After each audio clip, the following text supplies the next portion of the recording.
Olá pessoal, aqui é o professor Demilson Pereira Ribeiro, nosso contato aqui, canal de aulas. Pessoal, vamos continuar aqui a nossa disciplina, avaliação educacional. Nessa aqui nós estamos na aula 20 do nosso cronograma. Nós vamos trabalhar aqui o binômio processo versus produto, a questão do ensino. Começando a explicação da nossa aula, gente, a primeira coisa, vamos lembrar que a avaliação escolar, nós sabemos que a avaliação escolar é um processo. Mas ao mesmo tempo que a avaliação escolar é um processo, ela também é um produto. Então nós vamos trabalhar aqui alguns aspectos, como conhecer, analisar e direcionar. A avaliação, então, falando aqui como processo, consiste em promover a reflexão e a condução de todos os envolvidos no processo educacional, a novos caminhos visando analisar e aprimorar a prática pedagógica para a transformação social. Concomitantemente a isso, gente, as mudanças no contexto social, político, econômico e ambiental, a avaliação educacional, que é o nosso foco, está em constante discussão, mesmo em espaços externos aos muros escolares. Por suas concepções, que nós já trabalhamos algumas, integram reformas no currículo, nas propostas pedagógicas, nos programas governamentais, na sociedade na qual está inserida.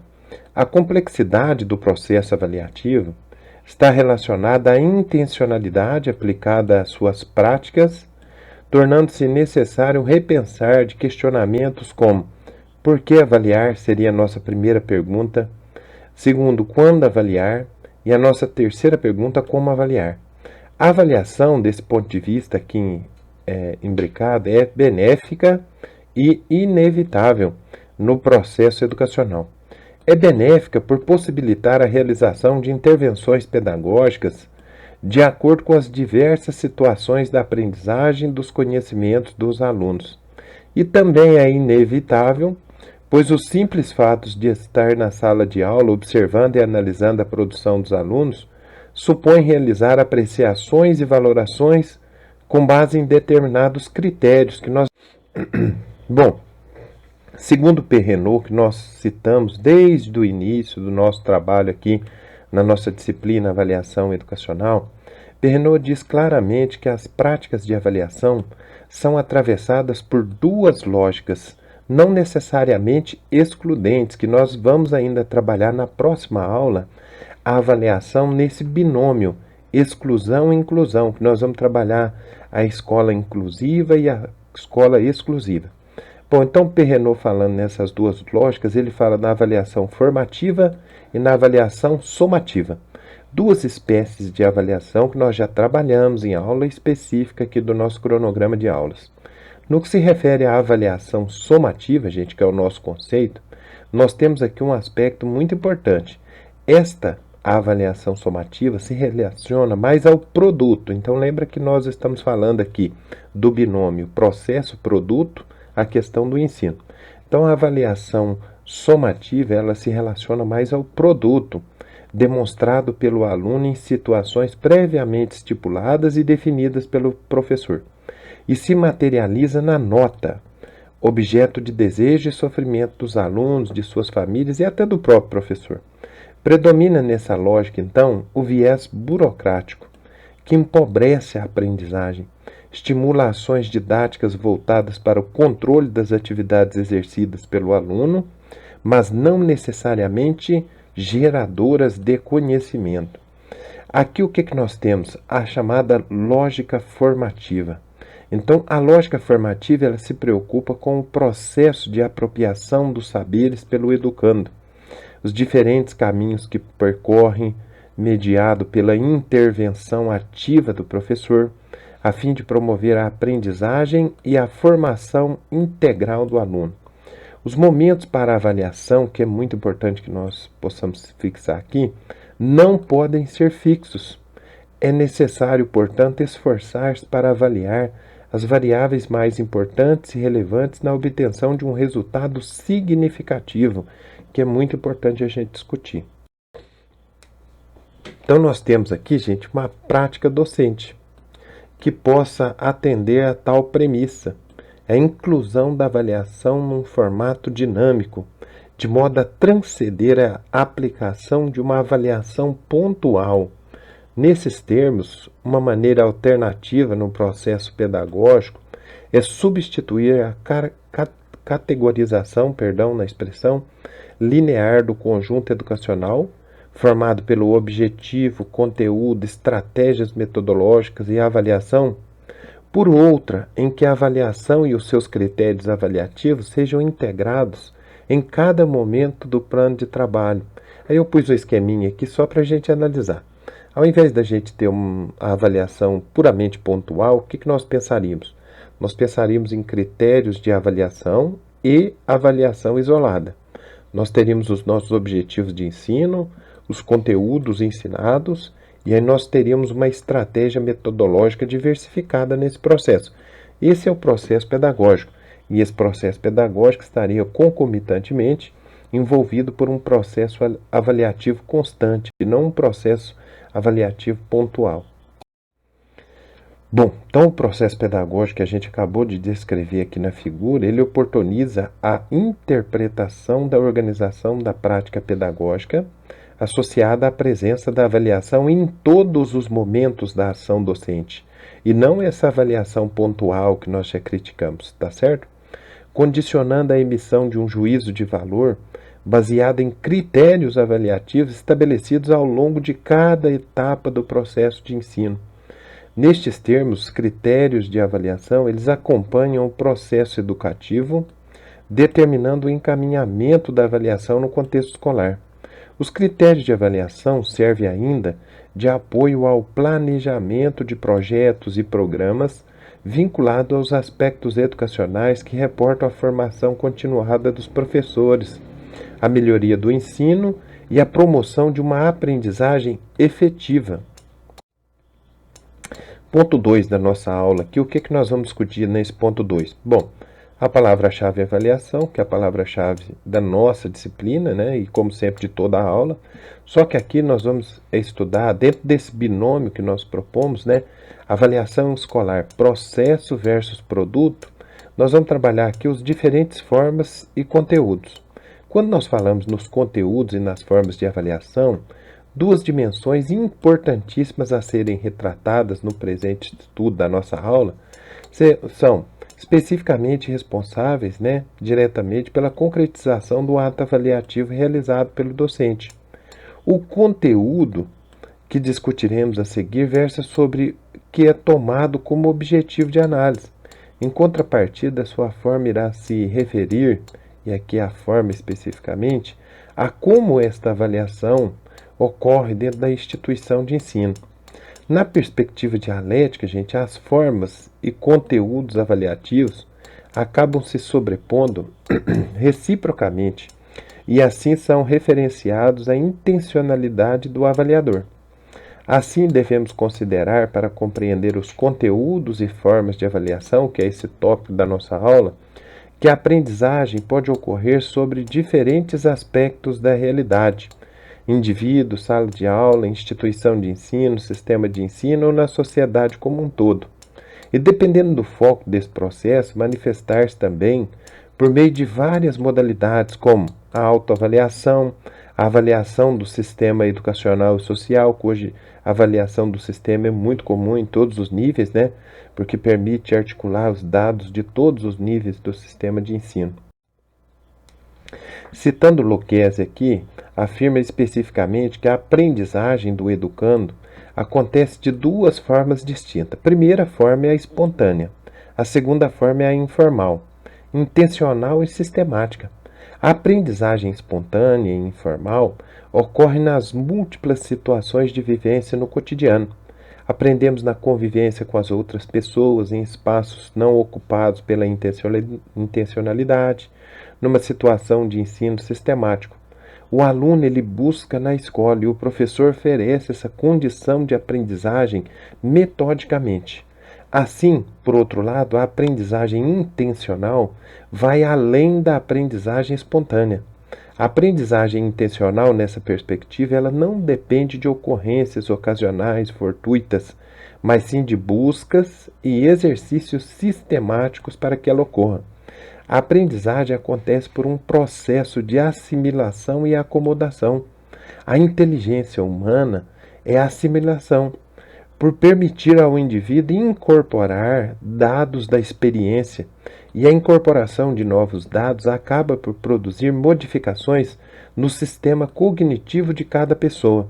Segundo Jussara Hoffmann, que citado inúmeras vezes na nossa aula, sugere que para se construir a avaliação que possa privilegiar o aprender, consequentemente o processo em que o mesmo se estabelece, em detrimento do aprendizado gerado apenas como um produto, que é o nosso foco da aula, a partir de uma visão dialética de conhecimento, o processo avaliativo ele deverá seguir dois princípios básicos.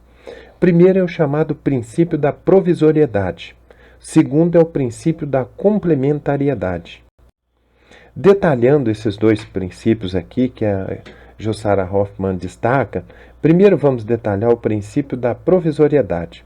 Pois bem, toda análise de tarefa ou manifestações de aprendizagem dos alunos deve encaminhar a novas perguntas, apoios ou desafios do professor, assim como as respostas que os alunos constroem, considerando como ponto de partida. Por isso, o adjetivo provisoriedade, provisório, para novas e mais questões. Ou seja, nós partimos de um ponto para outro ponto, para outro ponto. Bom, o segundo princípio é o princípio da complementariedade, onde o acompanhamento do aluno deve ocorrer ao longo do tempo em que as atividades escolares múltiplas, de modo a promover a sua separação em termos intelectuais e de relações afetivas. No entendimento da renomada autora Jussara Hoffmann, o aprender ele é multidimensional e com isso a avaliação também deve se portar da mesma forma, ou seja, a avaliação também deve ser multidimensional. Partindo, portanto, do princípio de que o aluno não aprende na escola somente conhecimentos e hábitos, valores e atitude, mas aprende também estruturas de pensamento, então físicas e emocionais, durante o processo em que nela está inserido, tentaremos compreender de que forma a avaliação pode ocorrer no ambiente escolar. Bom, então vamos trabalhar um pouquinho aqui o tópico dentro da nossa aula, formas de avaliação. Primeiro de tudo, a forma de avaliar, ela diz respeito ao como, ou a maneira concreta como a avaliação se desencadeará no cotidiano das instituições de ensino. Nesse sentido, envolvem diretamente rituais, rotinas, desdobramento de diretrizes e normas, ou melhor, as maneiras de fazer e de expressar os resultados da avaliação da aprendizagem, que é o título da nossa aula, né? Avaliação binômio, produto versus processo. Em nosso momento aqui na aula, né, nesse momento especificamente aqui das chamadas formas de avaliação, nós temos que observar, percebendo especificamente, que estas formas de avaliar, elas acabam por receber inúmeras nomenclaturas. Por quê? Porque nós temos inúmeras correntes pedagógicas de pensamento, inúmeros pensadores pedagógicos, cada um com seu olhar teórico, crítico, e aí inúmeras nomenclaturas. Cada uma delas pode expressar um sentido, um foco avaliativo com maior ênfase ou não, como podem deixar para trás características imprescindíveis de serem observadas no processo de verificação da aprendizagem, que é o nosso real foco. Algumas obras consultadas aqui para a gente poder organizar a nossa aula, gente, elas abordam a avaliação em relação à aprendizagem do aluno. É perceptível a preocupação desses autores e autoras no que se refere às informações deturpadas ou equivocadas, geradas pela variedade de formas em que o avaliador pode se perder e, por conseguinte, esquecer ou deturpar o real e necessário objetivo da avaliação, que é o nosso foco realmente. Citando novamente aqui Perrenot afirma claramente que a avaliação ela é polivalente, no que se refere aos sistemas de ensino, no qual as mesmas informações servem para fins muito diversos, como, por exemplo, gerir a progressão do programa, motivar os alunos, manter a ordem, informar os pais e a administração escolar, certificar o conhecimento, garantir a aprovação. Sua crítica está baseada especificamente na chamada coleta e uso dessas informações, sem nem ao menos processá-las, constituindo mesmo assim em uma avaliação. Existem inúmeras confusões geradas acerca da própria concepção do significado, da forma de avaliar e dos instrumentos avaliativos que podem ser utilizados. Aqui nós citamos Vasconcelos, especificamente no que se refere ao exemplo da chamada avaliação processual, que nós já trabalhamos também numa aula específica. Sob a denominação de avaliação processual, nós encontramos compreensões muito diferentes, desde confundir-se como dar prova todo dia, fazer enorme contabilidade de pontinhos, não avisar o dia da prova, até atribuir nota pela carinha, não poder dar nenhuma atividade, destacando então que essa avaliação processual seria um conceito extremamente fluido. É importante buscarmos, para melhor compreensão destas concepções pedagógicas, as inúmeras formas avaliativas, na intenção de compreender as suas concepções e os seus significados. Começaremos então observando um pouco mais detalhadamente a chamada avaliação processual que nós acabamos de citar e que nós já detalhamos em outras aulas. Bom, então retomando e aprofundando o conceito avaliação processual, essa é a palavra-chave aqui do nosso tópico de aula, refere-se à atenção e ocupação permanente do professor com a apropriação efetiva do conhecimento por parte do aluno, com a interação do aluno-objeto e o conhecimento-realidade. Trata-se, portanto, de uma postura, um compromisso durante todo o processo de ensino-aprendizagem. No uso desse tipo de avaliação que nós estamos falando, caberia simplesmente a observação e conhecimento do aluno, e não um elevado número de instrumentos para avaliá-lo. O professor e o aluno precisariam ter elementos objetivos e explícitos para julgarem o processo e o desenvolvimento. Os professores avaliariam com base na produção cotidiana deste mesmo aluno e não em atividades que tornam a avaliação artificial, fragmentada apenas em determinados momentos avaliativos. O termo se aplica a uma nova forma de avaliação, aqui com o adjetivo contínua, ao significado de um processo constante de avaliação, nos mais diversos momentos do trabalho docente, onde ocorrem frequentes verificações e qualificações dos resultados de aprendizagem para se detectar dificuldades e superar possíveis falhas decorrentes dessas dificuldades, bem como para servirem de estímulo para o crescimento e a promoção do aluno. Então, o segundo conceito nosso aqui seria a avaliação contínua. Em muito se assemelha à chamada avaliação processual. No entanto, o conceito de avaliação contínua dentro da teoria pedagógica que nós adotamos surge como alternativa à substituição dos chamados exames, que abrangem grandes quantidades de conteúdo após longos períodos de aprendizagem. A continuidade significa um fracionamento da exigência, o que permite aos alunos a facilidade de comprovação do que realmente aprenderam durante esse longo processo. Em se tratando da chamada intenção pedagógica, esta avaliação continuada, que é o conceito que nós estamos verticalizando aqui, deve ser discutida, pois trazer para a sala de aula a aplicação de técnicas de forma incessantemente tradicionais de avaliação acaba por descaracterizá-la, já que estimula apenas o controle permanente por meio de avaliação e não atende ao objetivo do processo de ensino-aprendizagem de forma processual. O nosso já multicitado Philippe Renaud ressalta que a mesma preocupação em relação à intencionalidade pedagógica da avaliação contínua. Por outro lado, afirma ainda que, de forma geral, os professores se beneficiam desta forma de avaliação por apresentarem maior autonomia nos sistemas escolares. Ele compõe, administra, corrige, anota, conforme as diferentes exigências entre as turmas e os estabelecimentos de ensino.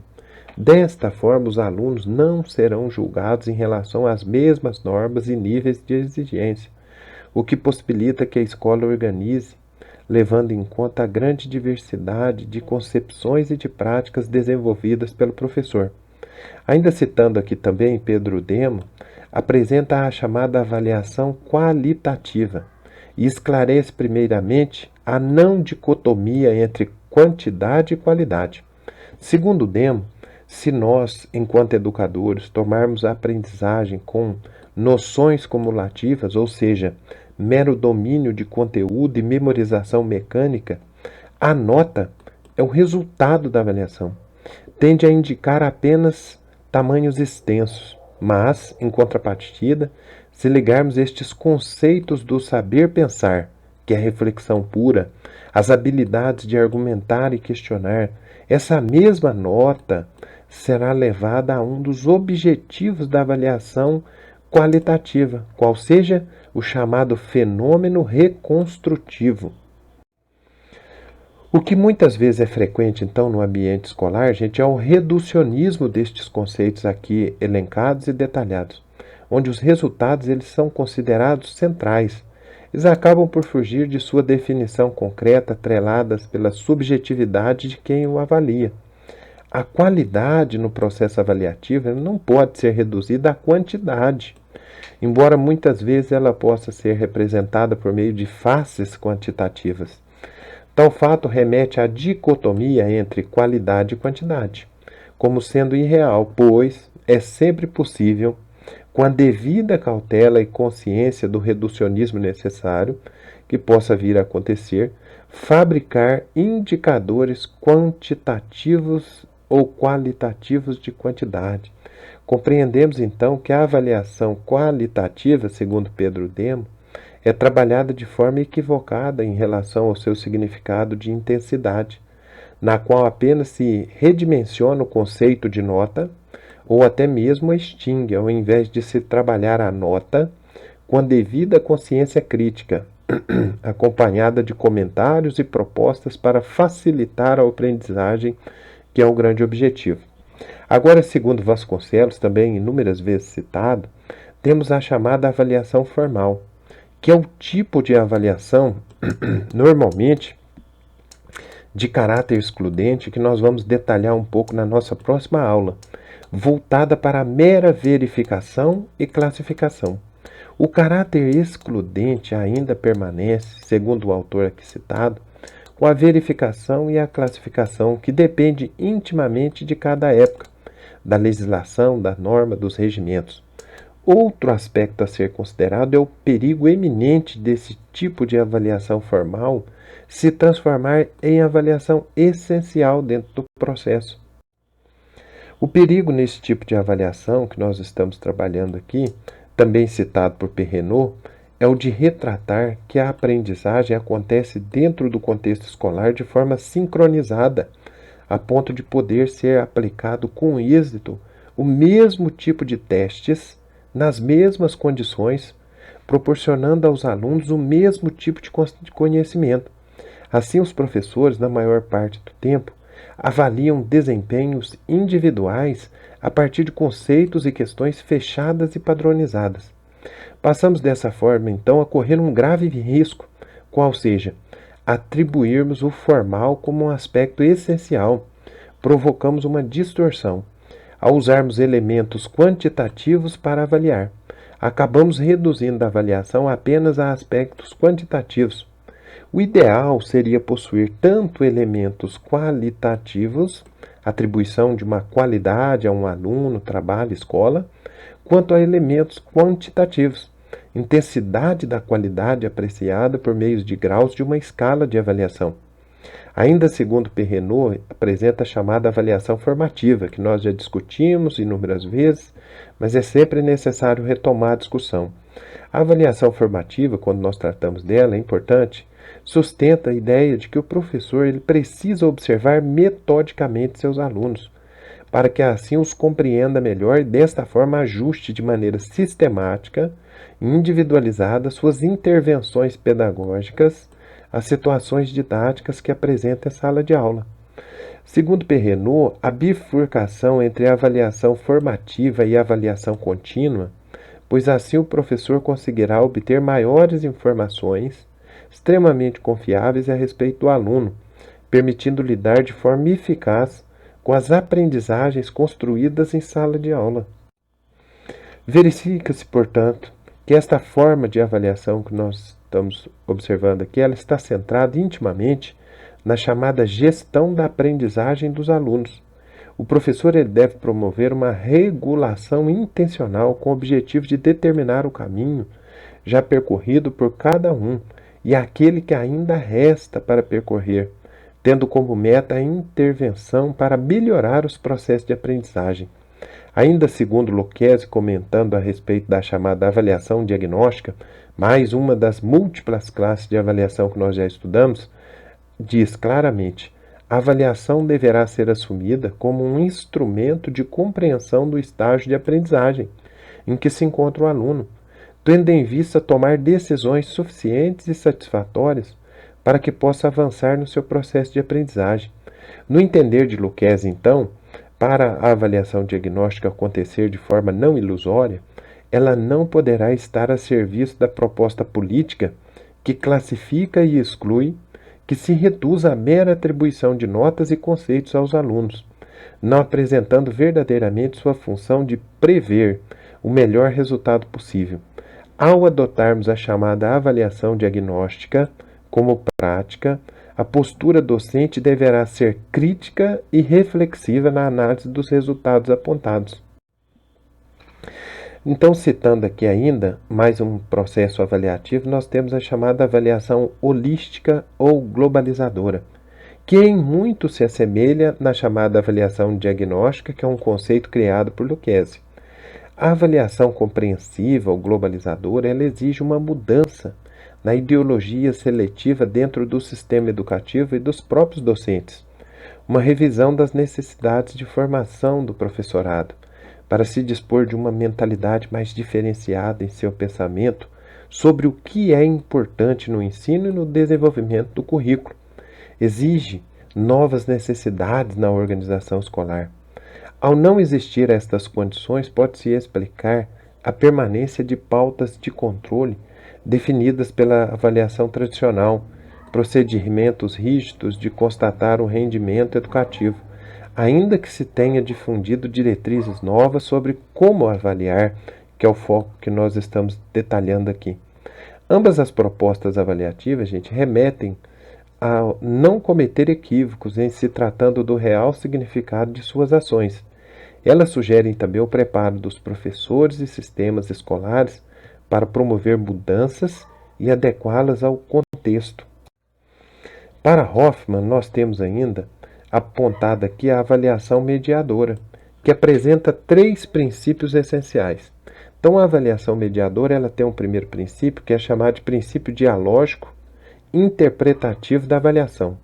Avaliar como um processo de enviar e receber mensagens entre educadores e educando, e no qual se abrem espaços de produção de múltiplos sentidos para ambos os sujeitos do processo ensino-aprendizagem.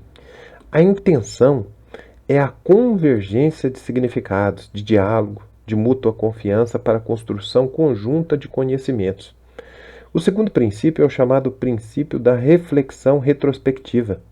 Avaliar como um processo que se embasa em leituras positivas das manifestações de aprendizagem dos alunos, olhares férteis em indagações buscando ver além das expectativas fixadas e refutando-as inclusive. O que o aluno é, como sente e vive as situações de aprendizagem, o que ele pensa, como aprende, como compreende a situação apresentada. Uma leitura que intenciona, sobretudo, planejar os próximos passos, os desafios seguintes ajustados a cada aluno e aos diversos grupos que compõem as múltiplas salas de aulas. O terceiro princípio, gente, é o princípio da reflexão na ação. Avaliar como um processo mediador se constrói na prática. O professor aprende a aprender sobre os alunos na dinâmica da própria aprendizagem, ajustando constantemente sua intervenção pedagógica a partir do diálogo que trava com eles, com outros professores, consigo próprio, refletindo criticamente sobre o processo em andamento e evoluindo o seu fazer pedagógico. O foco principal, então, desta forma de avaliação é a prática refletida, que subentende também outra forma de avaliação, que é a chamada avaliação reflexiva. Ela tem a verdadeira intenção de colocar em dúvida parâmetros fixos de julgamento, refletindo seriamente sobre o que observa e tomando decisões pedagógicas adequadas e diferenciadas a respeito de cada aluno, promovendo dessa forma melhores oportunidades de desenvolvimento através de reflexão crítica da ação pedagógica dos avaliadores.